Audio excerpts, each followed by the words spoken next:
ಒಂದು ಸಿನಿಮಾ ದೊಡ್ಡ ದೊಡ್ಡ ಸ್ಟಾರ್ಗಳನ್ನು ಹುಟ್ಟಾಕುವಂಥ ಶಕ್ತಿ ಇರುತ್ತೆ. ಸೊ ಅದಕ್ಕೆ ಮೂಲ ಕಾರಣ ನಿರ್ಮಾಪಕರು, ನಿರ್ದೇಶಕರು ಅಂತ ನಿಟ್ಟಿನಲ್ಲಿ ರಾಜ್ಯ ಪ್ರಶಸ್ತಿಯನ್ನು ಪಡೆದಿರ್ತಕ್ಕಂಥದ್ರ ಬಗ್ಗೆ ಉಮಾಪತಿ ಅವರು ಮಾತನಾಡಿದ್ದಾರೆ. ಸೊ ಈಗ ಅವ್ರನ್ನೇ ಮತ್ತೊಂದು ಸರಿ ಮಾತಾಡ್ಸೋಣ. ಸರ್, ಹೇಗಿದ್ರಿ? ಒಂದು ಪ್ರಶಸ್ತಿ ಪಡೆದ ಸಂಭ್ರಮದಲ್ಲಿದ್ದೀರಿ. ಹೇಳ್ತಾ ಇದ್ರಿ ಅಂದರೆ ಒಂದು ಸ್ಟಾರ್ನ ಹುಟ್ಟಾಕೋದು ನಿರ್ಮಾಪಕರು ಮತ್ತು ನಿರ್ದೇಶಕರ ಒಂದು ತಂತ್ರಜ್ಞರ ತಂಡ ಆಗಿರುತ್ತೆ. ಸ್ಟಾರ್ಡಮ್ ಬಂದ ಮೇಲೆ ಸಾಕಷ್ಟು ಜನ ಅನ್ನದಾತರು ಬರ್ತಾರಂತೆ. ಅದನ್ನ ಹೆಂಗೆ ನೀವು ಈ ಸಂದರ್ಭಕ್ಕೆ ಹೇಳ್ತೀರಿ? ಸರ್, ಈಗ ಏನಾದರೂ ಒಂದು ವಿಚಾರನ ಮಾತಾಡಬೇಕಾದ್ರೆ ಸರಿಯಾದ ವೇದಿಕೆ ಸಿಕ್ಕಿದಾಗ ಅದನ್ನು ಮಾತಾಡಲೇಬೇಕಾಗ್ತದೆ. ಅದರಿಂದ ವಿರೋಧ ಬರ್ಬೋದು ಅಥವಾ ಪರ ಬರ್ಬೋದು. ಉದ್ದೇಶ ಕರೆಕ್ಟ್ ಆಗಿದ್ರೆ ಜನ ಅದನ್ನು ಸ್ವೀಕರಿಸ್ತಾರೆ. ಈಗ ತಾವು ಹೇಳ್ದಂಗೆ ಒಂದು ಬ್ಯಾನರ್ ಇದ್ರೆ ಒಂದಷ್ಟು ಜನಕ್ಕೆ ಅನ್ನ ನಾವು ಕೊಡ್ತೀವಿ. ಅದೇ ರೀತಿ ಒಂದು ನಿರ್ದೇಶಕರಿದ್ರೆ ಎಲ್ಲೋ ಇರೋಂಥವ್ರನ್ನ ಕರ್ಕೊಂಡು ಬಂದು ಒಂದು ಹೀರೋ ಅನ್ನೋ ಒಂದು ಪಟ್ಟ ಕಟ್ತಾರೆ. ಈ ಸ್ಟಾರು ಯಾರಿಗೂ ಕಟ್ಟೋದಲ್ಲ ಸರ್. ಇವರಿಬ್ರು ಏನು ತಾಯಿ ತಂದೆ ಸೇರಿದ್ರೆ ಒಂದು ಮಕ್ಕಳಿಗೆ ಜನ್ಮ ಸಿಗ್ತದೆ. ಆ ಜನ್ಮ ಕೊಟ್ಟ ನಂತರ ಓದಿಸುವಂಥದ್ದು, ಜೀವನ ಕಟ್ಕೊಡುವಂಥದ್ದು ತಾಯಿ ತಂದೆ ಕರ್ತವ್ಯ ಆಗ್ತದೆ. ಅದೇ ರೀತಿ ನಿರ್ಮಾಪಕರು, ನಿರ್ದೇಶಕರುಗಳು ಕಷ್ಟಪಡೋದ್ರಿಂದ ಒಂದು ಸಿನಿಮಾಕ್ಕೆ ಒಂದು ಸ್ಟಾರು, ಒಂದು ತಾರೆ ಇರುವಂತ ಬರ್ತಾರೆ ಸರ್. ಸೊ ಈ ಸಿನಿಮಾ ಏನು DN ಸಿನಿಮಾಸ್ ಅಡಿಯಲ್ಲಿ ನಾವೇನು ಒಂದಲ್ಲ ಎರಡಲ್ಲ ಅಂತ ಮಾಡಿದ್ವಿ. ನರ್ಗಿಸ್ ದತ್ ಅವಾರ್ಡ್ ಬಂದಿರತಕ್ಕಂಥದ್ದು. ಯಾಕಂದ್ರೆ ಎಷ್ಟೋ ವರ್ಷಗಳ ನಂತರ ಇಂಟಿಗ್ರಿಟಿ ಅವಾರ್ಡ್ ಬಂದಿರತಕ್ಕಂಥದ್ದು. ಈ ಸಿನಿಮಾಲ್ ನೀವು ನೋಡಿ ಯಾವ ಹೀರೋನೂ ಇಲ್ಲ. ಹೀರೋ ಒಬ್ರೆ, ಯಾರು ಸತ್ಯನಾರಾಯಣ, ಯಾರು ನಮ್ಮ ಸತ್ಯಪ್ರಕಾಶ್. ಅದಾದ್ಮೇಲೆ ಕಥೆನೇ ನಮ್ಗಿರೋ.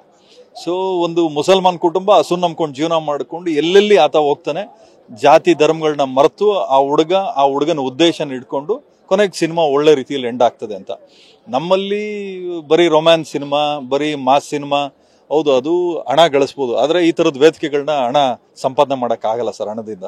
ಎಸ್ ಸರ್, ಈಗ ಸ್ಟಾರ್ ಹೀರೋಗಳಿದ್ರೆ ಮಾತ್ರ ಸಿನಿಮಾಗೆ ಜನರು ಬರ್ತಾರೆ ಅನ್ನೋಂಥ ಮಾತಿದೆ. ಜೊತೆಗೆ ನೀವು ಕೂಡ ಸ್ಟಾರ್ಗಳ ಸಿನಿಮಾಗಳನ್ನು ಮಾಡಿದ್ರಿ, ದೊಡ್ಡ ದೊಡ್ಡ ಬೇರೆ ಬೇರೆ ಆಲೋಚನೆಗಳನ್ನ ಇಟ್ಕೊಂಡು ಬಂದ್ರಿ. ಬಟ್ ನಡುವೆ ಆದಂಥ ಎಲ್ಲ ಬೆಳವಣಿಗೆಗಳು ಎಲ್ಲ ಒಂದು ರೀತಿ ಸಿನಿಮಾ ಇಂಡಸ್ಟ್ರಿಯಿಂದ ಸ್ವಲ್ಪ ದಿನ ದೂರ ಉಳಿಯಂಗೆ ಮಾಡ್ತಾ ಹೇಗೆ ಅಂತ?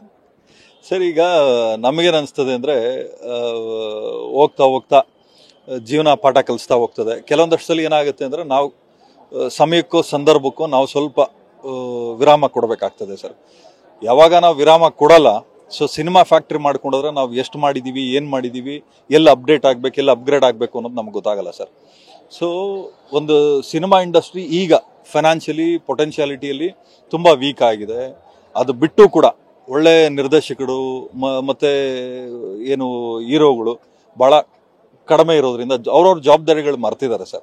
ಯಾಕಂದ್ರೆ ಈಗ ಡೈರೆಕ್ಟರ್ಗಳು ಈಗ ನೀವು ನೋಡ್ಬೋದು, ಸತ್ಯಪ್ರಕಾಶ್ ನೋಡಿದ್ರೆ ಎಲ್ಲೂ ಕ್ಯಾಮ್ರಾ ಮುಂದೆ ಕಾಣೋದೇ ಇಲ್ಲ. ಬೇರೆ ಡೈರೆಕ್ಟರ್ಗಳು 3 ಹೊತ್ತು ಕ್ಯಾಮ್ರಾ ಮುಂದೆನೇ ಇರ್ತಾರೆ, 3 ಹೊತ್ತು ನಾನು ನಂದು ಅಂತಾರೆ. ಆ ಥರ ಇದ್ರೆ ಸಿನಿಮಾ ಆಗಲ್ಲ ಸರ್.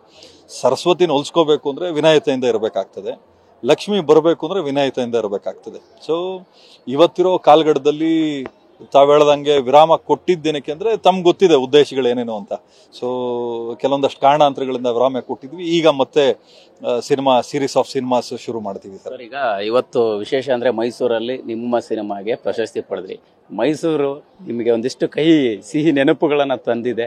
ಸೊ ಈ ಸಂದರ್ಭಕ್ಕೆ ಏನ್ ಅನ್ಸುತ್ತೆ? ನಿಮ್ಮ ಆಪ್ತರ ಬಗ್ಗೆ, ವ್ಯಕ್ತಿತ್ವದ ಬಗ್ಗೆ, ಯಾವತ್ತೂ ಆದಂಥ ಘಟನೆಗಳ ಬಗ್ಗೆ, ಇಂಥ ಸನ್ನಿವೇಶ ಇವತ್ತು ಸಂಭ್ರಮಿಸೋದು, ಬಟ್ ಆದರೂ ಕೇಳ್ತಾ ಇದ್ದೆ ಸರ್. ಈಗಾಗಲೇ ನಾನು ಒಂದ್ ಕಡೆ ಹೇಳಿದ್ದೆ, ಏನು ಸಾಧನೆ ಏನು ಅಂದ್ರೆ ಅವಮಾನ ಆದ ಕಡೆ ಚಪ್ಪಾಳೆ ತಡ್ಸ್ಕೊಂಡು ನಿಲ್ಲಿಸ್ಬೇಕು ಅಂತ. ಸೊ ಈಗ ರಾಜ್ಯ ಸರ್ಕಾರ ನಮಗೆ, ವಾರ್ತಾ ಇಲಾಖೆಯವರು ಬೆಂತಟ್ಟಿ ಒಂದು ಸಿನಿಮಾನ ಗುರುತಿಸಿದ್ದಾರೆ ಅಂದ್ರೆ ಅದೇ ನಮ್ಮ ಸಾಧನೆ ಅಂತ.